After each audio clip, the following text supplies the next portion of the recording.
Hey toy collectors, welcome to another super exciting, outrageous toy review. I got my buddy David Croft here. We are talking about the 1987 G.I. Joe figures. This is the top 10 as picked by the G.I. Joe A Real American Hero 1982 to 1994 Facebook group. We had about 500 votes here. Yep. Just under the number of votes we had gotten for the past couple of years, which were kind of the high points of G.I. Joe. This year really was a big year in G.I. Joe in the sense that there was a lot of characters. Yeah. We got some new sub-teams. We had the support of a movie for the brand.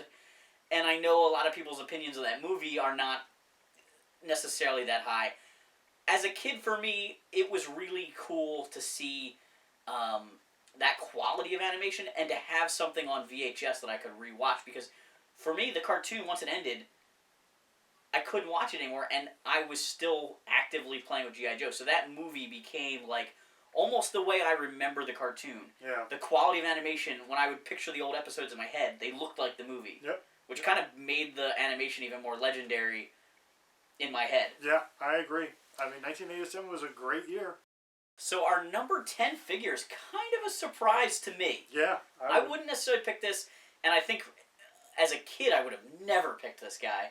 But as an adult, I can appreciate it a lot more. We've got the Marine Dress Gung-Ho figure here. Yeah, yeah.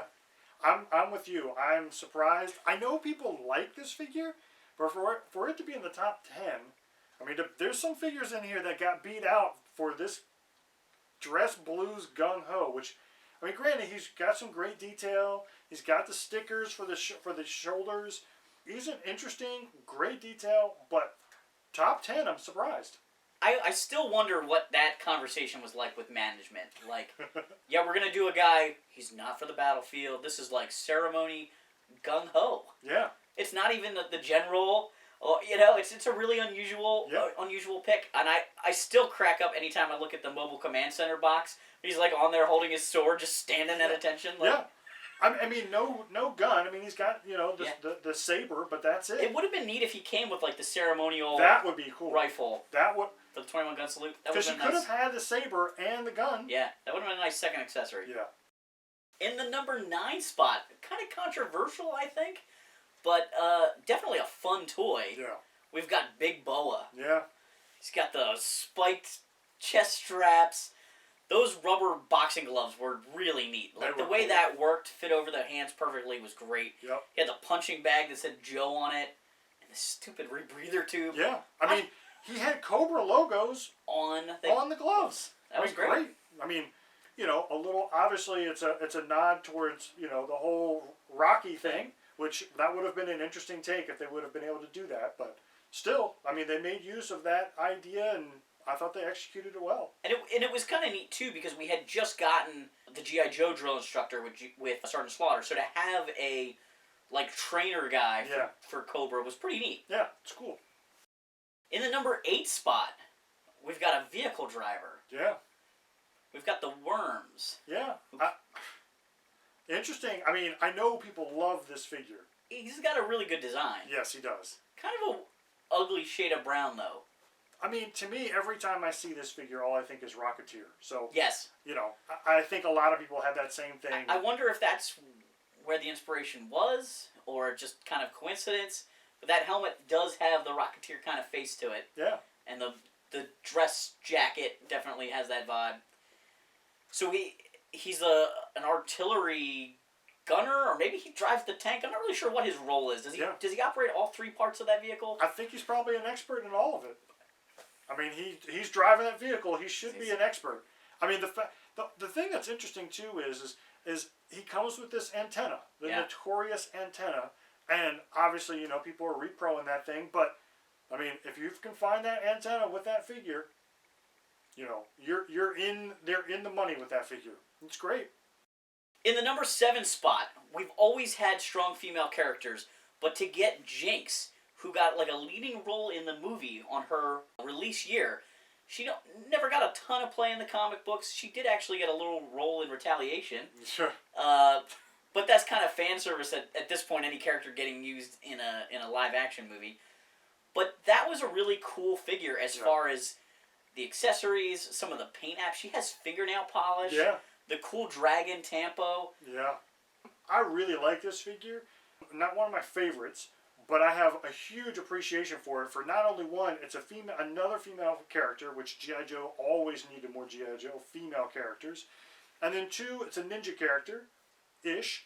And, of course, everyone seems to love ninja characters. And then all red, basically. Yeah. I mean, and to your point, like, this little detail of the dragon, little detail of the fact that she's basically got these fingernail polish that's painted that, like, you don't pay attention to until you actually have the figure in your hand and notice it. The accessories, I think, were great. Swords fit in the backpack. Yep. I mean, really good touch. I think it was a good call. I really enjoyed her as a kid. Yeah. Number 6, a fellow Rawhide, we've got Law and Order. Yeah. I love the figures with pets. And it's a good-looking German Shepherd. It is. The funny thing is I think Law and Order, people don't realize how much detail is in that figure. Like, the dog is, he's a little simplified. Granted, he's in a good pose. Yeah. But the amount of detail and the detail in the paint applications that they had to do for him is just so great. I just think people sleep on that. I love he's got the handcuffs on the back of the belt. Yeah. He's got his little MP badge. Yep. And the tampo on the helmet. He's a really good figure. He is. He's got an Uzi. Yep. He's got a nightstick. He's got the leash with the spiked collar part to it, which was cool. Yep. It's a very cool looking figure. Very, very cool. Number 5. Everybody loves this guy now, but nobody liked him as a kid. No. How does Chuckles make number 5? I don't get it. I don't get it at all. I mean, Hawaii Five-0 and Miami Vice on here basically have a character. Like, I remember... Magnum P.I.? I mean, I could go on. What do you do? I remember kids having him, and I was going like, what do you do with that guy? Yeah. He's got a little tiny pistol and a Hawaiian shirt. Yeah. I get his role in a military organization so much more now as an adult, but I still go, why is he in a Hawaiian shirt? Yeah. There are no civilian figures for him to interact with. Like, the undercover nature that he could have been in a Cobra uniform, and it would have been a better covert operations figure. Yeah. But he sticks out. That Hawaiian shirt just, like, burned into everybody's brain. I have to believe that there's some sort of gag here, that this was something at Hasbro corporate that they basically were like, let's see if this will sell. Or like, hey, let's try and create this kind of character. Is that going to be a character the kids like? I would love to know sales numbers on him. Because I think you're right. I think as adults, people are like, that's kind of funny. There's this little quirky thing to him. But I would be curious to see what sales numbers were for him back then. Hard for me to believe he was a top seller. In the number 4 spot, I remember getting him as a kid. I love the pet people, the animal wranglers. We've got Croc Master. He's got some amazing detail. Yeah. The alligator skin shirt, that eyeball belt buckle. Weird, but great. Yeah. He's got the little breathing tube. Yeah. He's just an odd-looking dude, and the alligator was vicious-looking. Yeah. I did always kind of wish the leash was a little longer. It's real hard to get him to, like, pose. Yeah, he's almost, like, down. Yeah, like, to hold that. Yeah. It's real short. It's funny, when I was a kid and I saw that figure, I just kind of laughed. Because I thought, G.I. Joe has gone off the deep end. Some dude is wrangling alligators and crocodiles and just, what in the world is going on here? But as I'm an adult, I get it. And it's like, it fits in. And I totally get it. I don't question it. Like, yeah, this dude's special. He's got special skills. He can do that. Hangs around doing security. Release the alligators. Yeah. I mean, good for him. In the number 3 spot, this figure I loved as a kid. And he's up there with some of the best detailed, camouflaged figures in the line. It's Lieutenant Falcon. Yeah. He had a starring role in the G.I. Joe movie. I would love to know whether he would have actually been a lead character if the show had gone forward, because they were certainly setting up all the renegades to be important, guys going forward. And I think he has a really great arc in that movie of being like this slacker guy and really kind of redeeming himself. I actually kind of wish they hadn't soiled him again in the Deke series by making him be the guy that uses the headman's drugs. Like, he has this great redemption arc, and then they just have him fall back off the wagon. Yeah. I mean, I think he's a great figure. I didn't have any personal connection to him. Like, he didn't speak to me as a kid. But I think he's really cool. Got some good detail in the sculpt. He's got the shotgun. Yep. He's got a backpack with the antenna on it. Lots of neat stuff. There's like flashlights sculpted in. He's got the removable knife, right? Yeah. Like, it's a cool figure. Yeah. Number 2 on our list is a very popular figure. He was one as a kid I couldn't quite figure out. Kind of like Chuckles. I knew he was neat, but it was odd to me based on his like outfit, his attire. Mm-hmm. But we've got Outback. Yeah.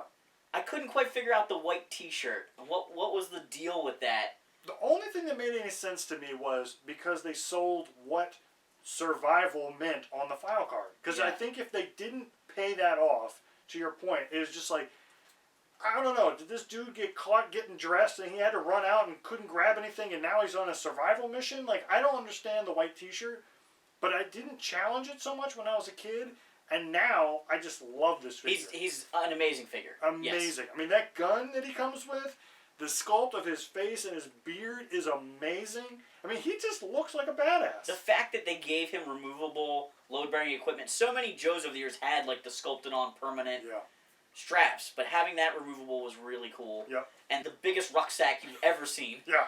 Yeah.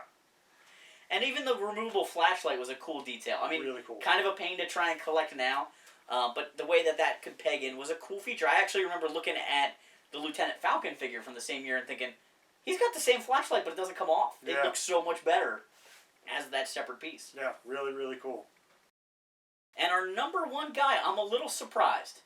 Not that he's a bad figure. No. Just wouldn't have pegged him as, like, the most popular guy. I have to agree. We got Tunnel Rat. Tunnel Rat. He's almost a little bit annoying in the cartoon. Yes. They made him even more annoying in the G.I. Joe Renegades cartoon. Yes. He's another one of these homage figures where his face was supposed to look like Larry Hama, the guy that wrote the file cards in the comic book. It's okay. I've seen some really great fan art where they really make him look like Larry. But a very cool figure with equipment and everything. Tunnel Rat, the name comes from these guys in Vietnam that they would send down a Viet Cong tunnel with like a handgun and a flashlight to try and chase out people. And we ended up with a figure with the biggest backpack in the world and the longest barreled gun. I don't know how he's going through tunnels. I don't know. But he's a cool looking figure. Really cool. Always kind of blew my mind.